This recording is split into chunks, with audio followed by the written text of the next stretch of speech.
Ce matin, on commence une nouvelle série qui s'appelle Une vie d'influence dans un monde sans Dieu. Alors, vous allez voir comment est-ce que dans ce livre-là, parce qu'on va étudier un livre pendant les 4 prochaines semaines, ou 3,5, parce que la 4e, c'est au pique-nique, que je vais vous en parler tantôt aux annonces, mais on a un pique-nique dans 4 semaines. Alors, dans les 3 prochaines semaines, plus intensément, on va voir assez en survol le livre de Esther.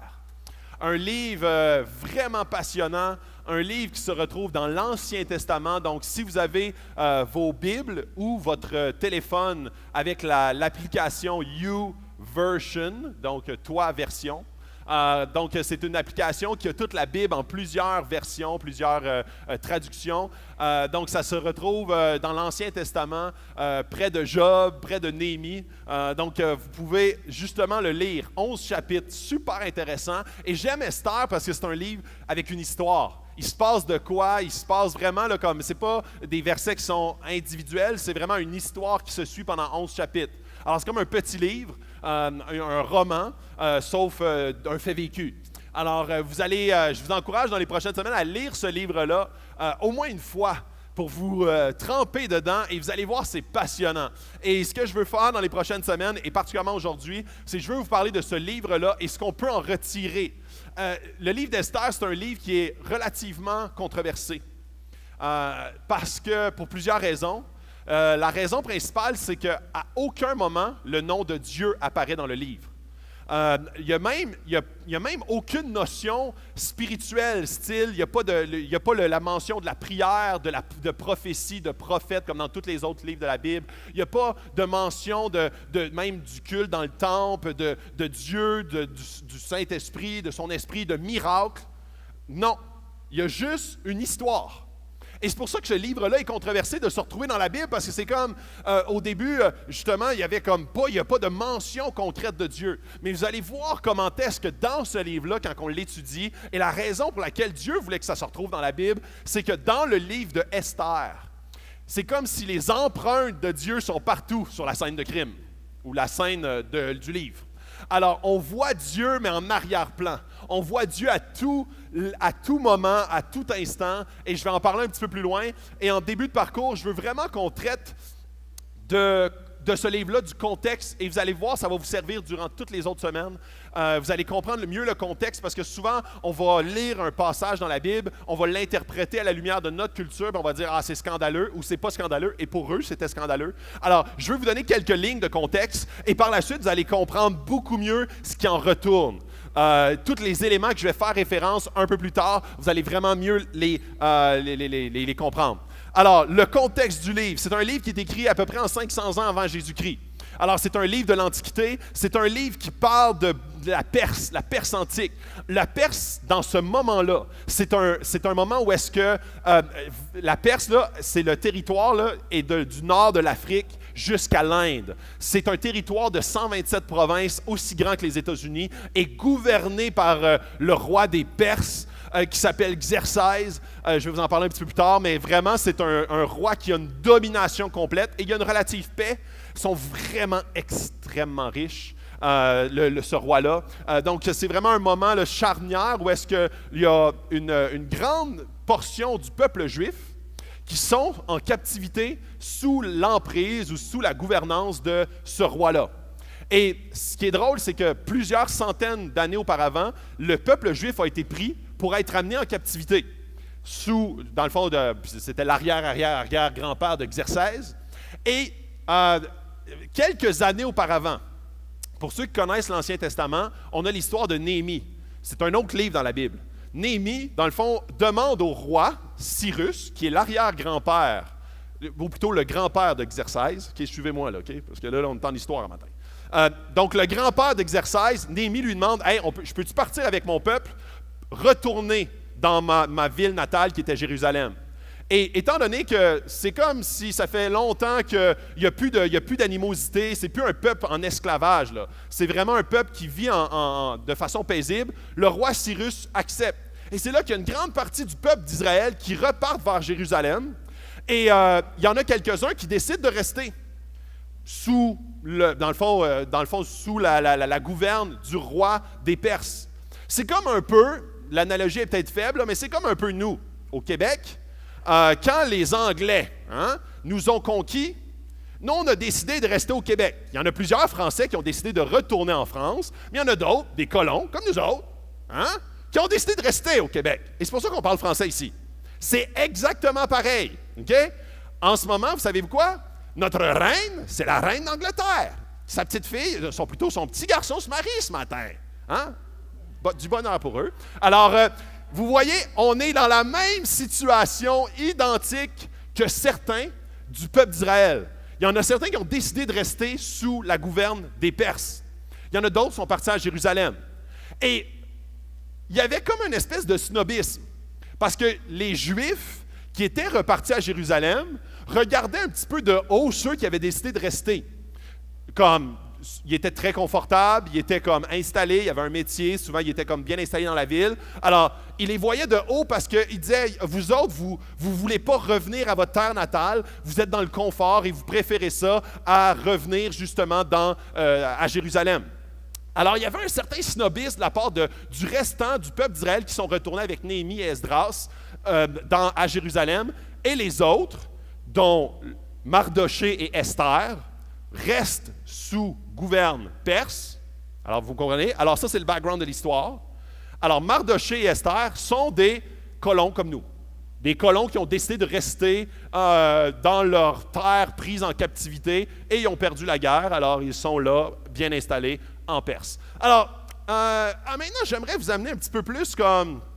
Je veux vous parler du roi. Parce que c'est un personnage important dans l'histoire. Quand je dis Assuréus ou Xerxès, c'est la même personne, OK? Xerxès, c'est son nom en grec. Alors, pour que vous puissiez le situer, ça, c'est les images qu'on a souvent vues, vous savez, dans le film que je ne recommanderais pas, de 300. C'est un film passablement violent. Ça, c'est la description, ou dans le fond, c'est en tout cas, c'est la façon dont on l'a représenté. C'est le roi Xerxès. Ça, c'est une image de l'Antiquité, celle au centre du roi Xerxès. Et ça, c'est un autre film du roi Xerxès. Alors, c'est un peu différent. Mais l'élément important, c'est que le roi Xerxès, c'est le fils d'un roi qu'on appelait Darius, un roi extrêmement puissant qui a mené d'innombrables guerres, qui a conquis tous les territoires. Et Xerxès, c'est son fils qui est très, très riche, mais qui n'a jamais été à la guerre ou presque, qui a presque pas connu de période de guerre. C'est quelqu'un qui a tout reçu en héritage, le royaume entier. Et c'est un roi hyper puissant, hyper riche.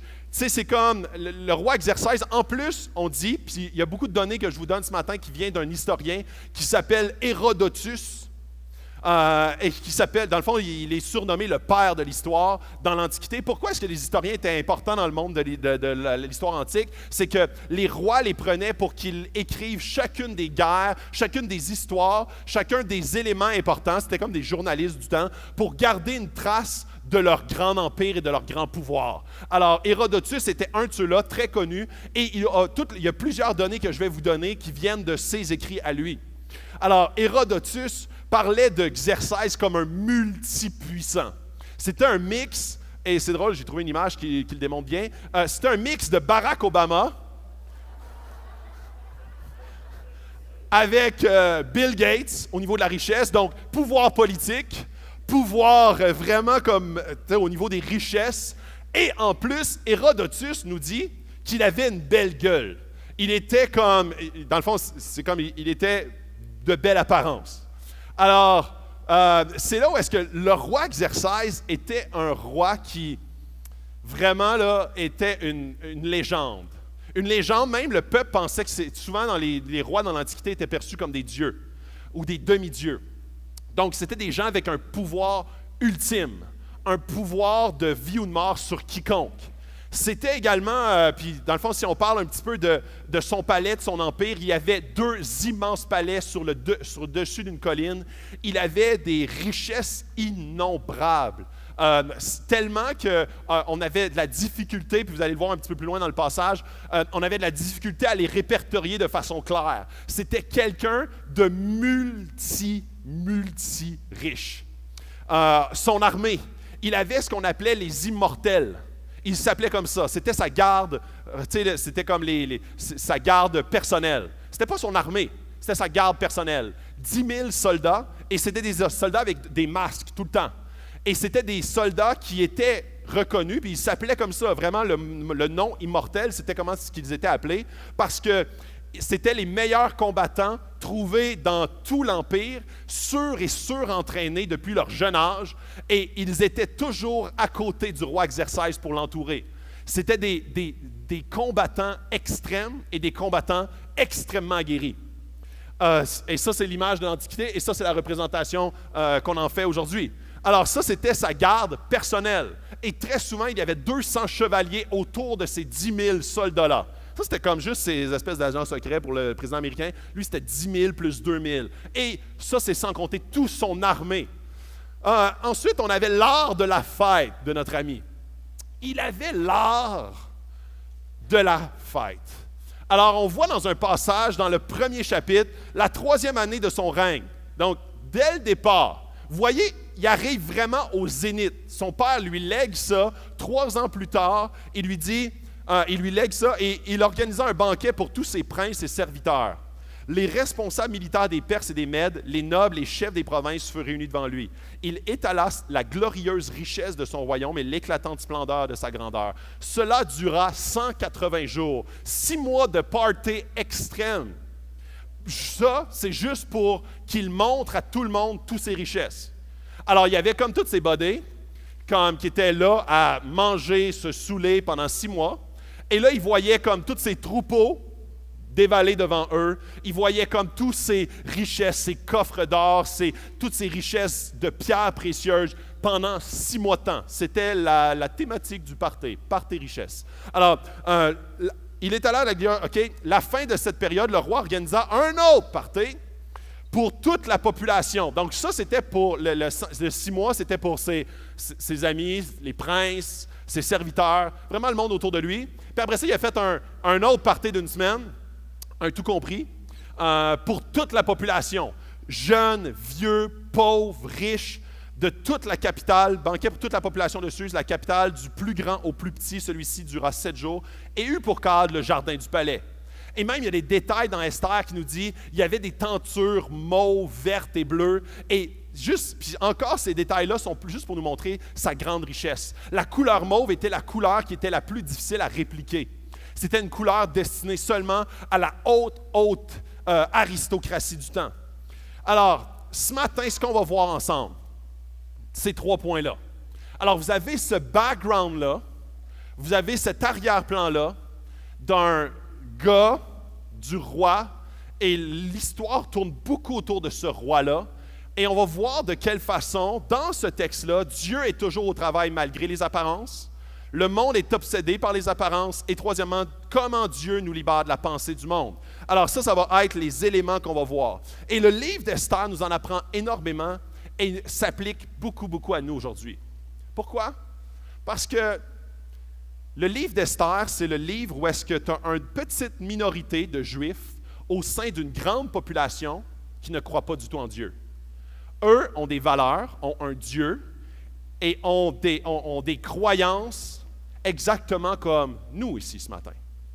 On croit dans un seul Dieu, on croit en Jésus, on croit dans la Bible et on est au sein d'une ville, d'une province, d'un pays où est-ce qu'on est une minorité. Et souvent, on est comme confronté à ce clash de valeurs-là. Un clash de valeurs où est-ce que toi, tu as des valeurs, mais ton patron, il n'a pas du tout les mêmes valeurs. Des fois, tu as des valeurs, tu te dis chrétien, et très souvent, tu as des amis, des parents, des cousins, tes parents même à toi directement, des fois même ton époux ou ton épouse, n'ont pas du tout les mêmes valeurs. Et c'est là où est-ce que vous dites, comme des fois on veut aller dans une direction, on dit je veux croire en Dieu, je veux comme obéir à ce qu'il me demande, mais en même temps tout le monde autour de moi, même mon mari, ma femme, mes enfants, mes parents, mes collègues de travail, personne croit dans la même chose que moi. Et c'est exactement ce à quoi Esther est confrontée.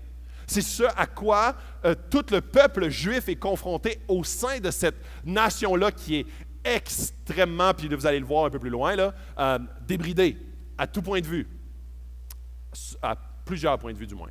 Alors, on est une minorité religieuse. Dans ce temps-là, c'est une société dominée par les hommes qui écrase les femmes. Et c'est ce que j'aime de ce livre-là. Pas que c'est ça que j'aime par rapport à ça. C'est ce que j'aime de ce livre-là, c'est que Dieu valorise les femmes. Esther, c'est une femme qui a eu une influence incroyable pour sauver sa nation. Alors, Dieu n'est pas misogyne. Il n'est pas chauviniste. C'est pas quelqu'un de macho. Et dans l'histoire de l'humanité, à plusieurs reprises, l'homme a écrasé la femme. Et la semaine passée, on a vu comment est-ce que, dans le fond, dans une partie du discours, je parlais comment est-ce qu'on est appelé en tant qu'homme à élever, valoriser, respecter la femme. Alors c'est là où est-ce que Dieu, de la même façon, il aime, il valorise. Et il valorise assez pour mettre un livre qui parle d'une femme qui a sauvé une nation entière. Et c'est ce que j'aime du livre d'Esther. Alors, ensuite, on a comment fais-tu pour suivre Dieu dans une société? Puis ça, c'est une question. Comment tu fais pour suivre Dieu dans une société qui ne croit pas du tout en Dieu, dans une société qui détruit Dieu? Comme c'est sûrement l'élément que tu vas te faire le plus ridiculiser si dans ta classe de philo, tu dis « Moi, je crois en Dieu ». Tout le monde va te regarder croche, particulièrement le prof, et tu vas même devenir un opposant avec ce prof-là.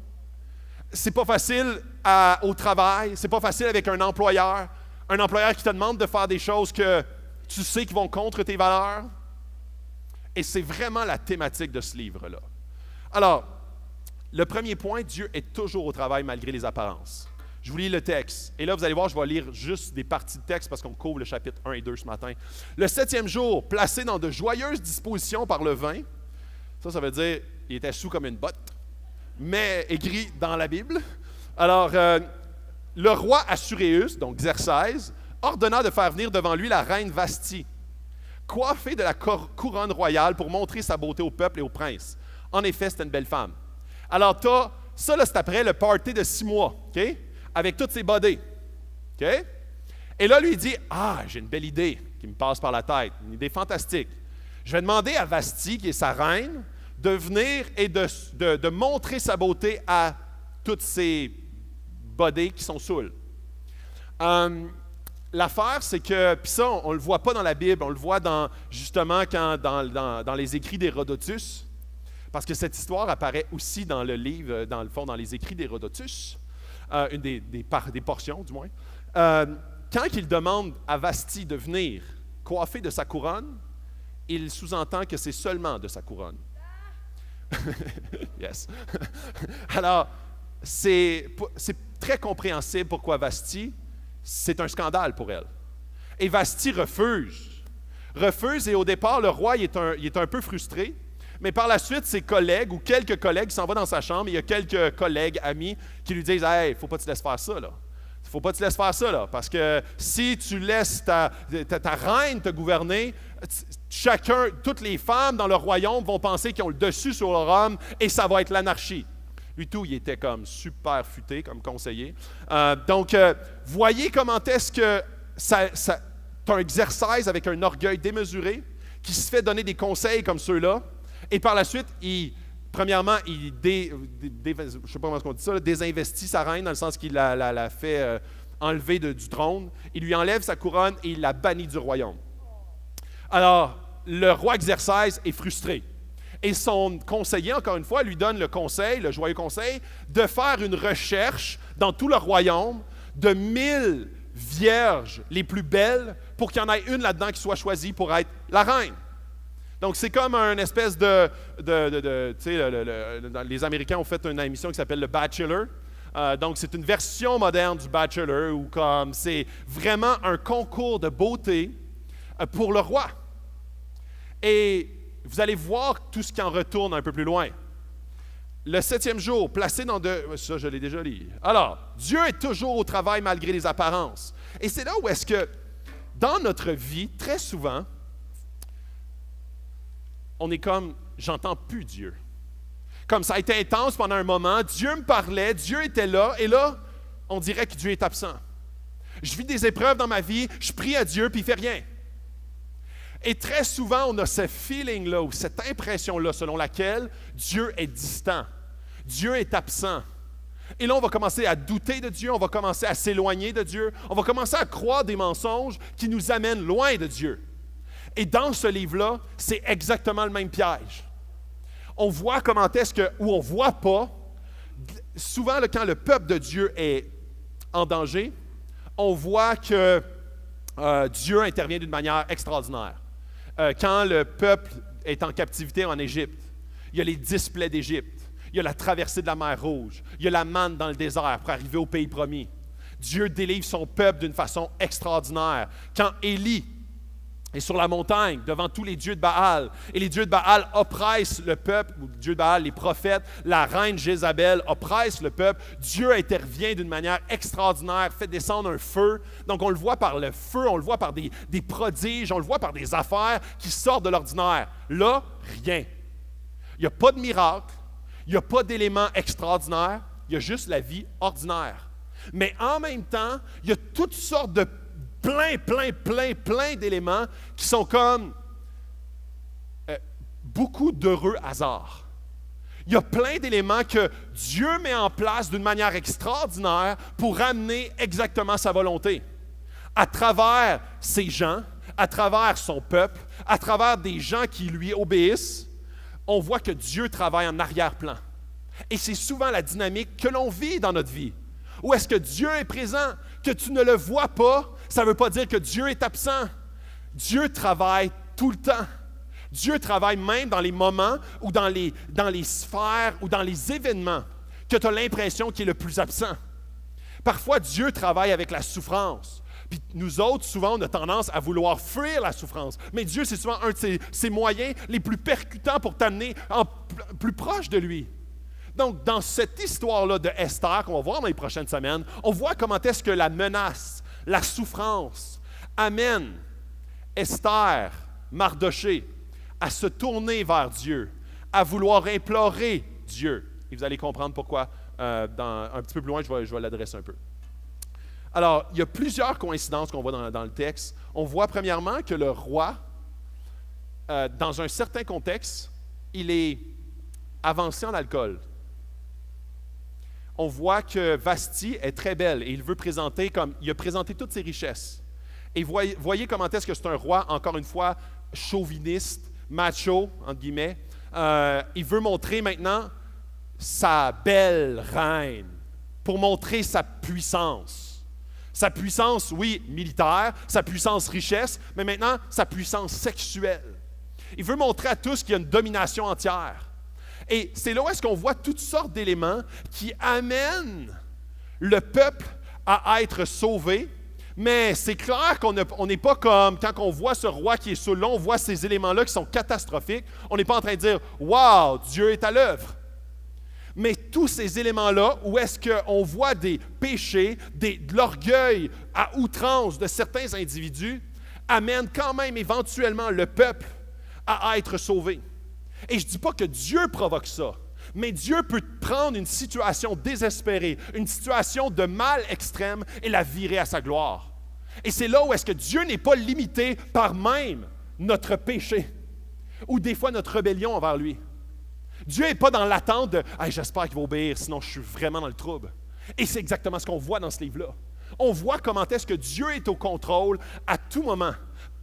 Et même, il est capable de prendre une situation catastrophique et la faire virer à sa gloire. On a ensuite,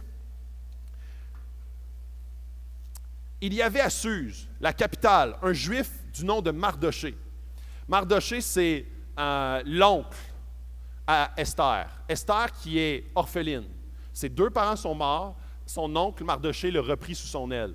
Il se chargea de l'éducation d'Hadassah, alias Esther, la fille de son oncle, car elle n'avait plus ni père ni mère. Cette jeune fille était belle à tout point de vue. À la mort de ses parents, Mardoché l'avait adoptée.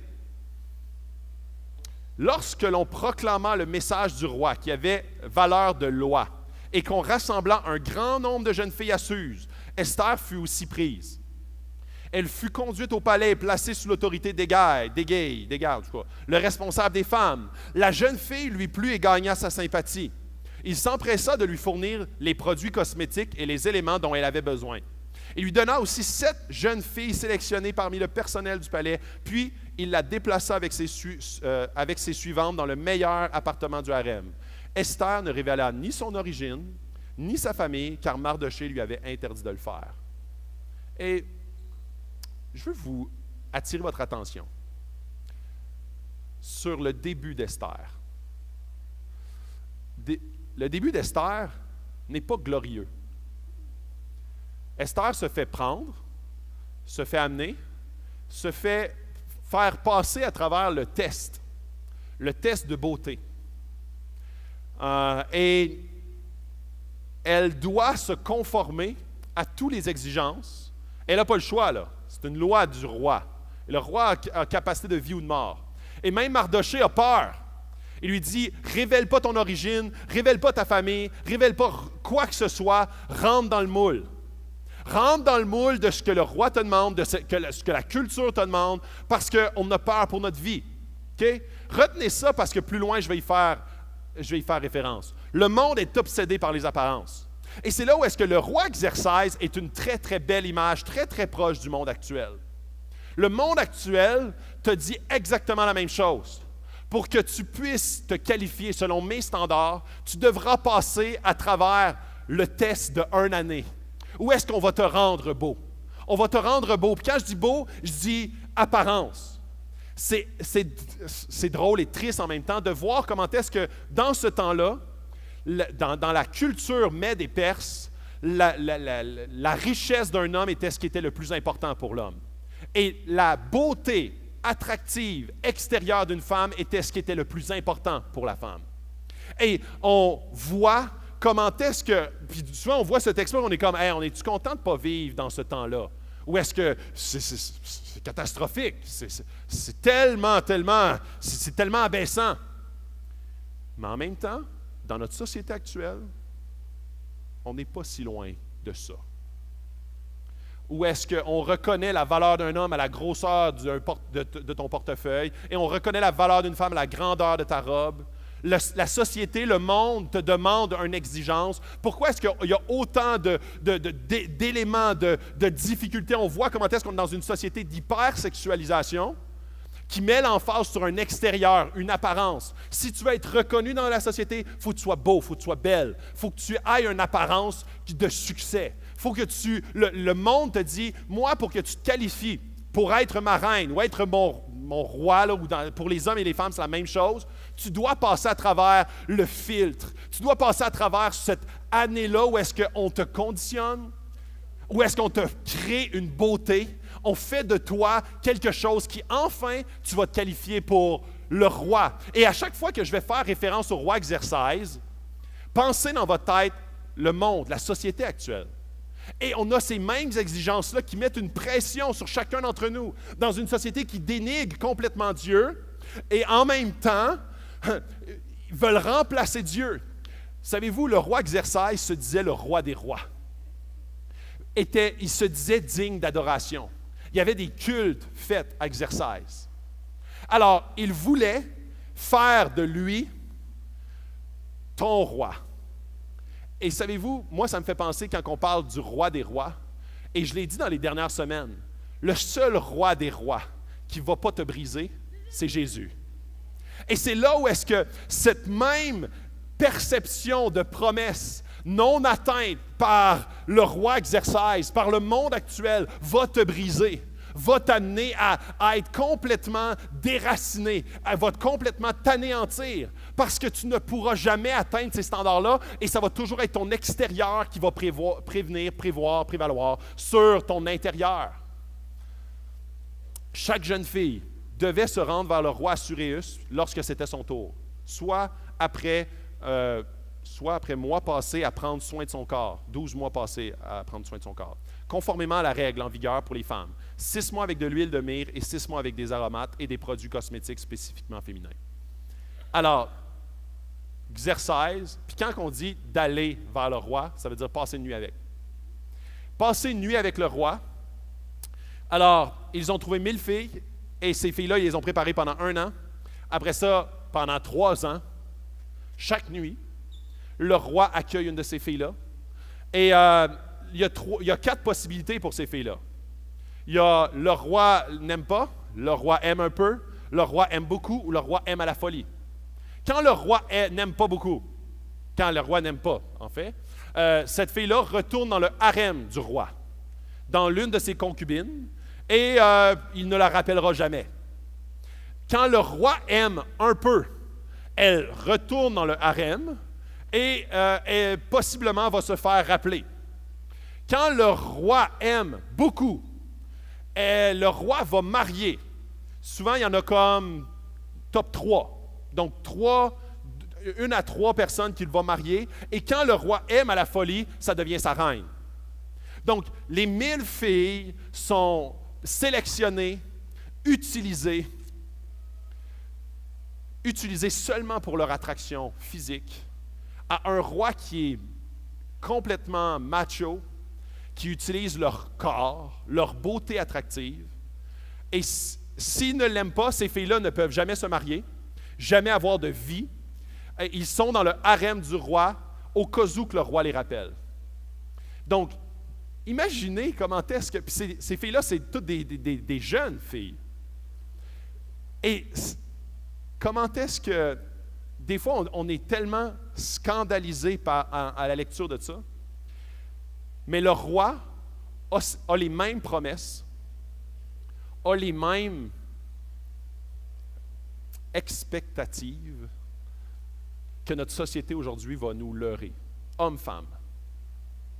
Combien de gens, et je lisais un article, dans le fond, c'était une psychologue qui parlait, et elle mentionnait comment est-ce qu'elle elle est en pédopsychiatrie.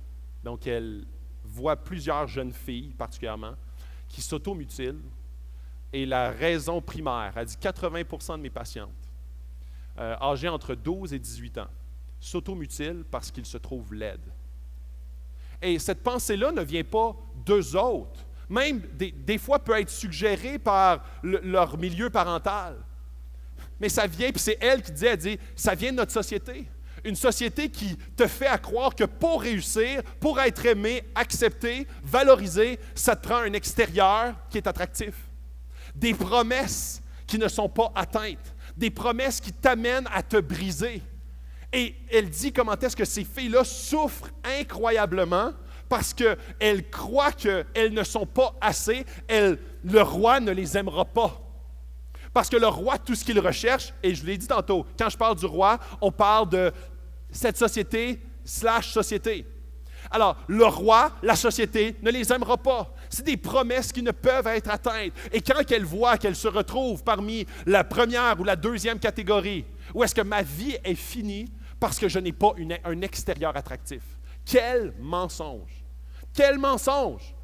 Et pour les hommes, ça va être souvent le prestige. Ça va être souvent même notre emploi. Qu'est-ce que tu fais dans la vie? Notre identité réside dans ce que l'on fait ou dans comment est-ce qu'on a réussi. Et quand on n'est pas capable de réussir, on devient profondément blessé. Je me souviens quand j'avais peut-être 18 ans, j'ai eu un été où est-ce que, puis je l'ai déjà raconté, mais j'avais un été où est-ce que j'étais sur appel. Et je ne me suis pas fait appeler pendant tout cet été-là. Et je me souviens du sentiment d'incompétence, de complètement dévalorisé. Où est-ce que mon identité, je voulais comme au moins subvenir. Je voulais pouvoir comme avoir un plan. J'avais l'impression d'être utile quand je faisais quelque chose. Alors, cet extérieur-là, le monde me dit, si tu veux être quelqu'un, tu dois faire quelque chose. Alors, on met l'emphase sur ce que tu fais, sur ton apparence extérieure, mais pas sur ce que tu es.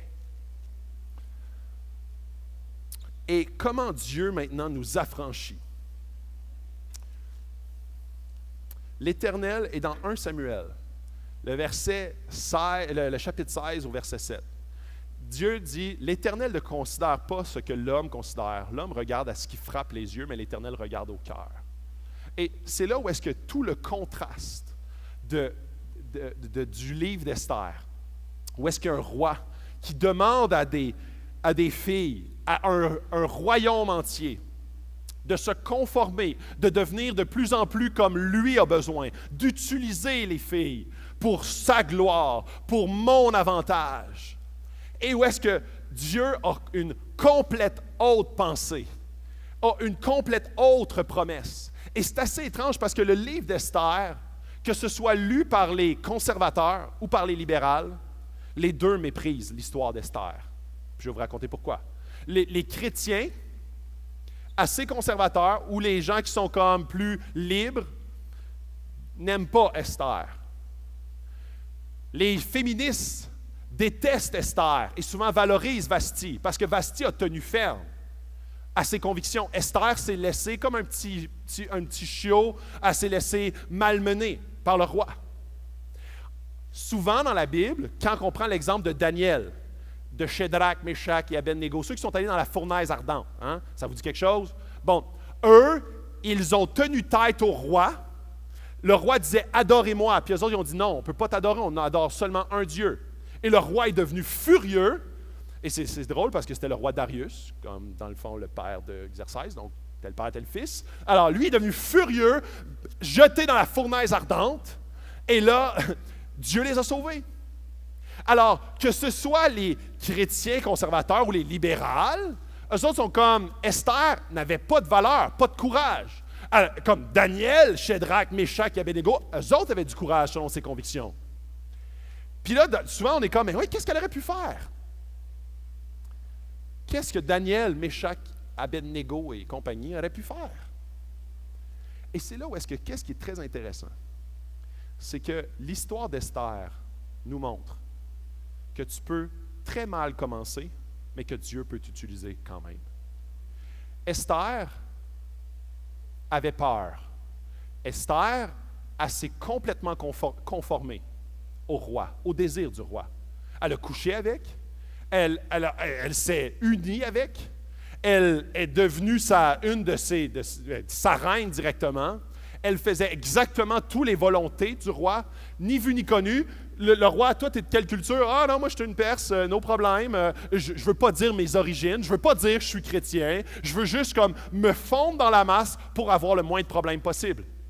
Et vous allez voir dans les prochaines semaines comment est-ce que malgré ce départ-là, Dieu l'a pris et l'a utilisé, l'a transformé au courant de ce processus-là pour l'amener avec un courage renouvelé, une vision renouvelée, et l'a utilisé d'une manière extraordinaire pour sauver le peuple au complet. Et c'est là où est-ce que, dans cette histoire-là, on voit que Dieu peut t'utiliser malgré tes échecs, malgré ton manque de courage, ton manque d'authenticité, ton manque de sainteté, ton manque d'obéissance. Dieu peut te prendre malgré tes faiblesses et il peut te transformer par son esprit et il peut t'utiliser d'une manière incroyable pour son œuvre éventuellement. Donc, Dieu n'est même pas limité par ton début catastrophique. Et cette semaine, on voit particulièrement le début sous silence, caméléon d'Esther. On voit une femme qui se fond à la volonté d'un roi. Comme nous, aujourd'hui, on est confronté à se fondre à la volonté de notre société. Une volonté où est-ce qu'on passe sous silence. Une volonté où est-ce qu'on fait juste « Ah, pas ici, il y a trop de monde. Ah, je ne dirais pas à mon patron, ça ne me donne rien. » Ou « Je ne veux pas qu'il sache, ça va peut-être me désavantager. » Comme mes valeurs, c'est personnel à moi, mais je ne veux pas trop que les gens le sachent, parce que sinon, ils vont peut-être rire de moi. Peut-être que ça va m'enlever des avantages. Peut-être que je ne deviendrai pas sa reine. Parce qu'il me demande d'être belle, je vais être belle. Il me demande d'être beau, je vais être beau. La société me demande quelque chose, je vais le faire, parce que c'est quand même là-dedans que je mets ma foi. Et c'est une question de foi au final. Hein? C'est une question de foi. La société te fait une promesse et Dieu te fait une promesse. Lequel tu vas penser qu'il est un bon père pour toi? Le roi te dit comme « Je t'aime parce que tu es belle. Je t'aime parce que ton extérieur est attractif. » La société te dit la même chose. Mais imaginez quand ce n'est pas le cas. Comment est-ce que la société te rejette? La société t'isole. De la même façon que le roi rejette du revers de la main 999 filles.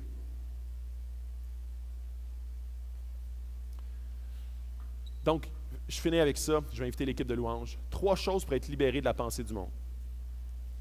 3 choses. Premièrement, une nouvelle définition de la beauté. On a besoin d'une nouvelle définition de la beauté. Une nouvelle définition qui vient complètement nous redonner une définition complètement transformée. Dieu, dans le texte que je viens de lire, Dieu regarde au cœur, il ne regarde pas à l'extérieur. Il ne regarde pas à de quelle famille tu viens.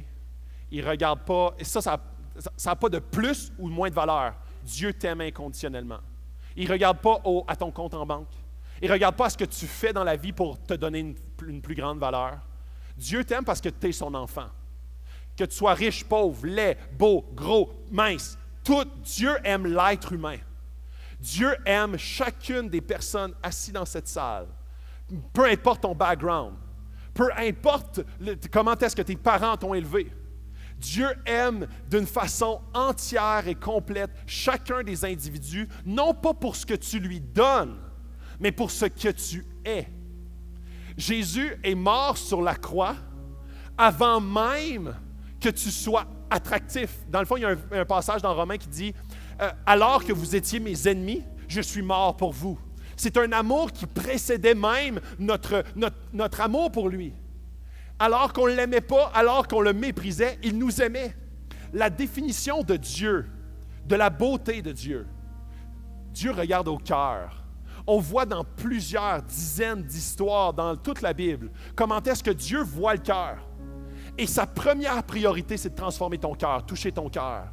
C'est de te montrer à quel point, peu importe ton extérieur, Dieu aime l'individu que tu es. Peu importe tes échecs passés, peu importe tes dépendances, Dieu t'aime et il veut te racheter. Il veut te sauver, il veut te transformer, il veut toucher ton cœur de l'intérieur profondément. Parce que ce n'est pas ce que tu pourrais lui donner, ce que tu pourrais faire pour lui, ce que tu pourrais développer pour lui qui est important. C'est ta personne. Et je disais cette semaine, je racontais à un de mes amis, comment est-ce que quand j'ai eu des enfants, ça m'a beaucoup aidé à comprendre cette notion-là. Parce que j'ai 2 enfants qui ont 2 personnalités très différentes, avec des défis différents, avec des énergies très différentes. Il y en a un qui bouge beaucoup, puis l'autre un peu moins. Leurs défis, leurs différentes faiblesses ne sont pas du tout au même endroit. Et pourtant, j'ai des affinités différentes avec eux. Mais quand j'essaie, puis là, c'est ça, je discutais avec mon ami, je disais, quand j'essaie de savoir lequel j'aime le plus, c'est impossible. C'est impossible. C'est impossible de dire, je m'entends un peu mieux avec lui, j'aime plus lui. Ça ne dépend pas de ce qu'il fait ou de ce qu'elle fait. Ça dépend parce qu'ils sont mes enfants. Je les aime parce qu'ils sont mes enfants, point. Et Dieu, c'est la même chose. Il ne regarde pas leur visage en disant, elle est plus belle, il est plus beau, je l'aime un peu plus. Il est un meilleur chrétien, je l'aime un peu plus. Il fait plus de choses, je l'aime un peu plus. Des fois, on a une pensée quand on lit la Bible, qu'on pense que les gens qui sont dans la Bible sont tous des exemples à suivre. Ce n'est pas le cas. Souvent, Dieu met des exemples dans la Bible pour nous montrer la grâce de Dieu. Samson, un personnage qui, si c'est un exemple à ne pas suivre, c'est Samson. Sauf que Dieu l'aime, Dieu le poursuit, Dieu veut le transformer, Dieu l'utilise même, malgré ses faiblesses. Le livre d'Esther, c'est la même chose. Une fille qui commence très mal. Une fille qui veut juste taire ses valeurs, taire ses convictions, taire sa provenance, taire son peuple. Puis elle veut juste comme rentrer dans la vague. Elle est belle. Donc je vais utiliser mon apparence parce que le monde aime mon apparence. Je vais utiliser tout ce que je peux, tout ce que le monde aime de moi à mon avantage. Et Dieu dit non. Je ne veux pas que tu penses que ton apparence fait ta valeur. Je veux que tu saches que tu es mon enfant. Et dans le livre d'Esther, on voit comment est-ce que Dieu prend une fille imparfaite et la transforme, la fait cheminer, lui donne du courage pour qu'éventuellement, elle amène une grande transformation dans tout le peuple d'Israël. Ensuite, on a une nouvelle expérience de la beauté pour Dieu.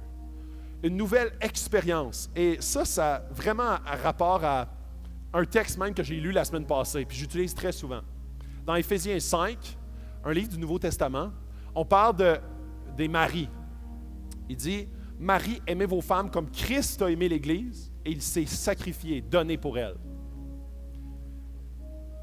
Il y a Xerxès, / le monde, qui te dit, « Sois belle, sois beau, et je vais t'aimer. » Jésus te dit, « Moi, je regarde au cœur.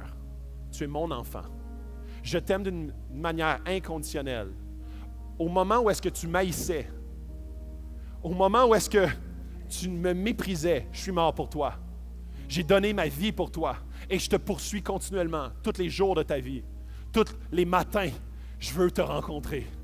Je veux te montrer. Toute ta vie, les gens te disaient, tu es laid, tu n'es pas performant, tu n'es pas intelligent, tu ne réussis pas à te qualifier pour le monde. Pour moi, tu es entièrement qualifié parce que je t'aime, tu es mon enfant. Et écoutez bien, Jésus a quitté son ultime beauté, son ciel. Il a sacrifié ça pour devenir très humble en tant qu'être humain. Dans Isaïe, il est dit que Jésus n'avait rien d'attractif, rien pour attirer le regard. Même son visage n'était pas attractif. Mais plus que ça, il a tout sacrifié. Il a sacrifié son ultime richesse, son ultime, tu sais, comme le ciel. Il est parti de sa royauté pour devenir un simple homme. Il a sacrifié son ultime beauté. Il est devenu laid pour que tu sois beau. Il t'a donné sa beauté. Quand tu mets ta foi en Jésus, quand tu crois en Jésus, quand tu fais de Jésus ton sauveur et ton Seigneur, Jésus te donne son ultime beauté. Et je pourrais parler très longtemps de ça, mais l'expérience qu'on vit avec Dieu, quand tu décides de faire confiance à ce papa-là plutôt qu'à celui-là, ce que ça implique, c'est que Jésus te donne son ultime beauté parce que Jésus, il s'est fait chair, il s'est fait clouer pour que tu n'aies pas à te faire clouer. Il s'est fait battre pour que tu n'aies pas à te faire battre. Il s'est humilié pour que tu puisses enfin être digne de rencontrer Dieu. Ça, c'est l'histoire de l'Évangile. C'est la bonne nouvelle de l'Évangile. L'Évangile, ça dit que à cause que Jésus s'est humilié, toi, tu peux être glorifié. Quand tu mets ta confiance en Jésus, c'est une nouvelle expérience d'une nouvelle identité. C'est que tu touches enfin à quelque chose qui va renouveler ta valeur. Ta valeur n'est plus basée sur les critères d'exercice ou les critères du monde. Elle est basée sur les critères de Dieu.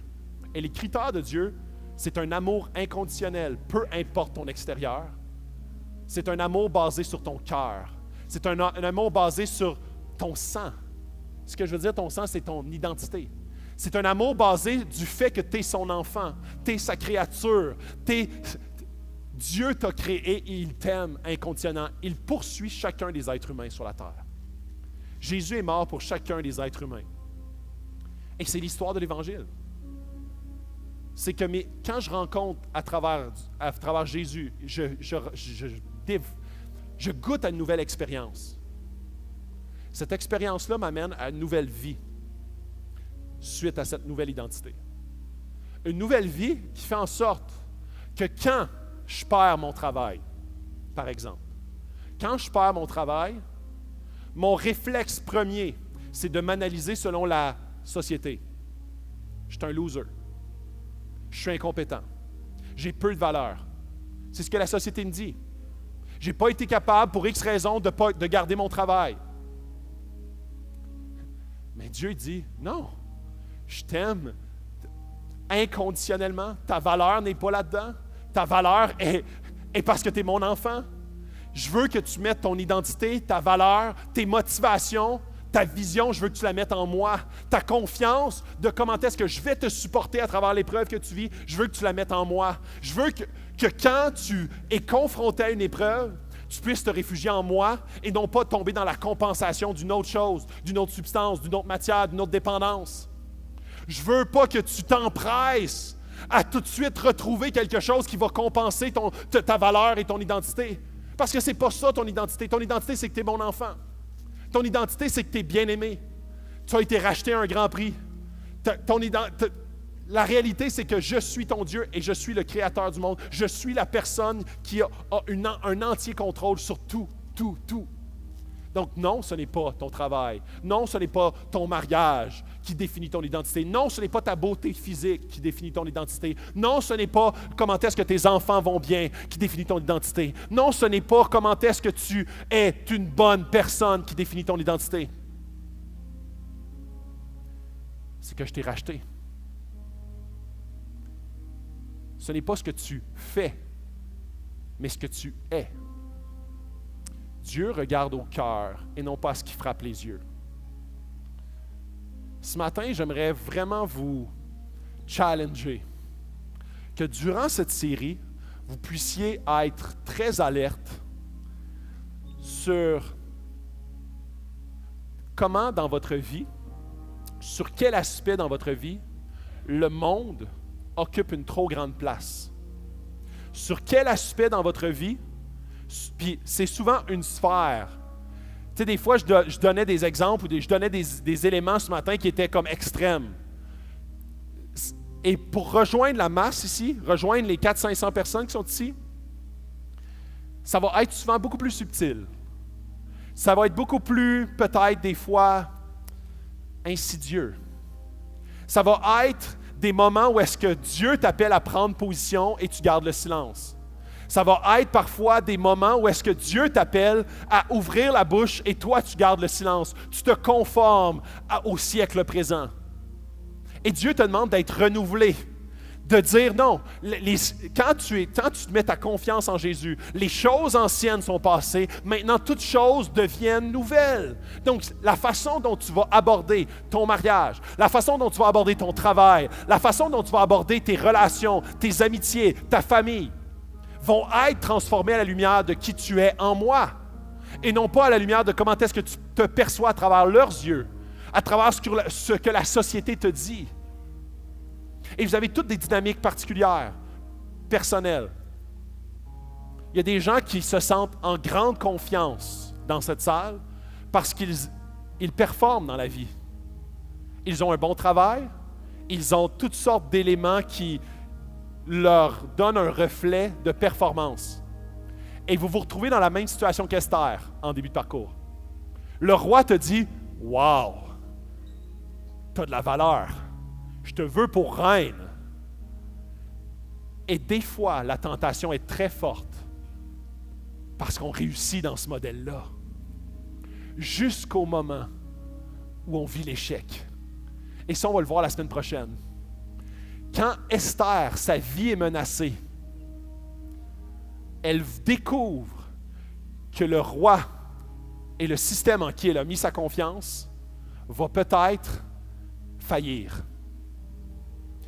Et c'est ce qui t'attend possiblement. C'est l'élément que je te mets en garde. Quand tu as du succès dans le monde actuel, tout va bien jusqu'à temps qu'il y ait une menace, jusqu'à temps qu'il y ait un potentiel désert. Et à ce moment-là, tu deviens à risque. Parce que tu te rends compte que ta foi, tu l'as mis dans tes capacités et dans la vision, dans le miroir que la société te renvoie sur toi, et ça a bien du bon sens. Tu te dis, wow, le monde m'aime, la société m'aime, je performe là-dedans. Je suis dans un monde où est-ce que le monde me dit, wow, jusqu'au moment où est-ce que le monde dit, ah, peut-être pas. Tu es à risque de perdre toute ta valeur. Esther a été mise en péril la semaine prochaine.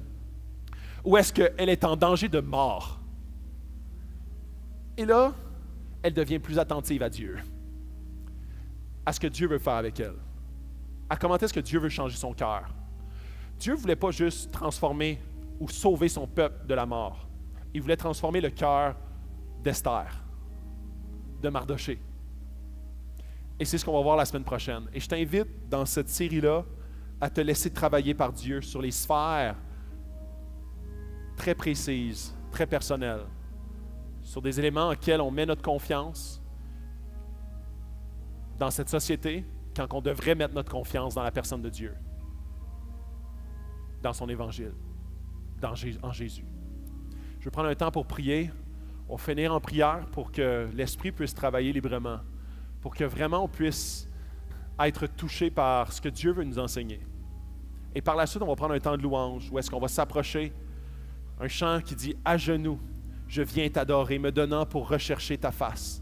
Dieu tout en moi est tien. » Et c'est là où est-ce que, pour dire ça, Dieu tout en moi est tien. J'ai toujours une crainte quand je dis ça, parce que j'ai toujours peur que Dieu me montre l'endroit qui ne lui appartient pas et que j'en suis pas conscient et que des fois, Dieu, il faut qu'il donne un petit coup, bang, pour me l'enlever. Puis là, je suis comme « Oh, OK, ça, c'était pas à toi.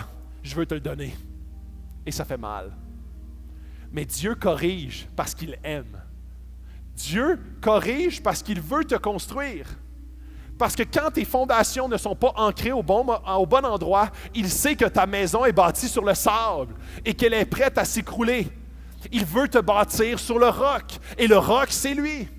Alors, laisse-toi travailler. Laisse-toi parler par son Saint-Esprit qui veut t'atteindre, qui veut toucher ton cœur. Et que notre Église puisse être une Église malléable.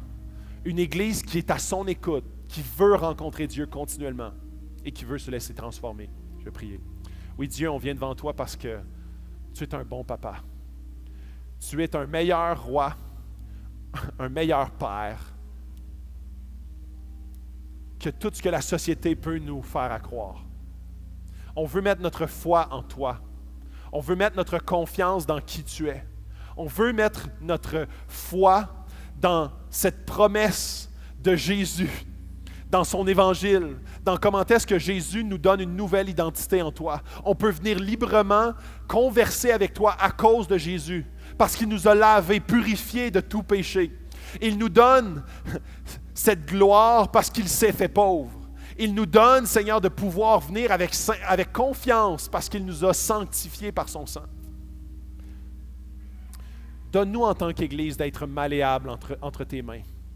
Donne-nous d'être à ton écoute, de se laisser toucher, inspirer, transformer, pour qu'on puisse continuellement, de jour en jour, progresser vers toi. On ne veut pas stagner. Dieu, fais de ton Église ce que tu veux. On te prie toutes ces choses au nom de ton Fils. Amen. On va prendre un temps pour louer Dieu. Je vous invite à vous lever. On va prendre un temps pour adorer notre Dieu, pouvoir venir dans sa présence. Prenez chacun des moments pour vraiment le rencontrer à travers cette période de louange. Bon matin.